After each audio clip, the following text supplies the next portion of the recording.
Abbonamenti għal servizzi online, partikolarment dawk marbuta ma' kodba elettroniċi, logħob, films u avvenimenti sportivi se jibdew ikunu disponibbli għaċ-ċittadini Ewropej anke meta jivvjaġġaw f'pajjiż ieħor. Dan skont ftehim mill-ħuq bejn in-negozjaturi tal-Parlament Ewropew, tal-Presidenza Maltija u tal-Kummissjoni Ewropea. Dan huwa l-ewwel ftehim marbut mal-modernizzazzjoni tar-regoli tal-Unjoni Ewropea dwar id-drittijiet tal-awtur kif propost mill-Kummissjoni Ewropea fl-Istrateġija għal suq uniku diġitali. Dan qed ikun meqjus bħala pass importanti ieħor fil-ġlieda drittijiet tal-konsumatur wara l-kisba kbira taħt il-Presidenza Maltija bil-ftehim li se jtemm it-tariffi tar-roaming minn Ġunju li ġej. Ta' min jinnota li fl-2016 64% tal-Ewropej użaw l-internet biex jilagħbu l-logħob, jaraw ir-ritratti jew il-films jew jisimgħu il-mużika jew jiddownloadjaw dan kollu.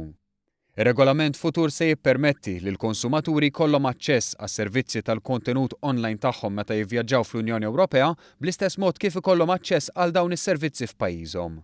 Ngħidu aħna meta konsumatur Franċiż jabbona fis-servizz online ta' Canal Plus biex jara l-films u s-sensieliet, l-utent se jkun jista' jaċċessa l-films u s-sensieliet disponibbli fi Franza meta jmur fuq btala fil-Kroazja jew meta jivvjaġġa lejn id-Danimarka fuq xogħol. Il-fornituri tas-servizzi tal-kontenut online bħal Netflix, MyTF1 jew Spotify se jivverifikaw il-pajjiż ta' residenza tal-abbonat billi jużaw mezzi bħad dettalji tal-pagament jew l-eżistenza ta' kuntratt tal-internet jew billi jiċċekkjaw l-indirizz tal-IP. Il-fornituri kollha li joffru servizzi ta' kontenut online bi ħlas se jkollhom isegwu ir-regoli l-ġodda. Il-test miftiem għandu issa jiġi formalment ikkonfermat mill-Kunsill tal-Unjoni Ewropea u mill-Parlament Ewropew. Bil-Ministru Chris Cardona jgħid li din hija kisba oħra lejn suq diġitali wieħed.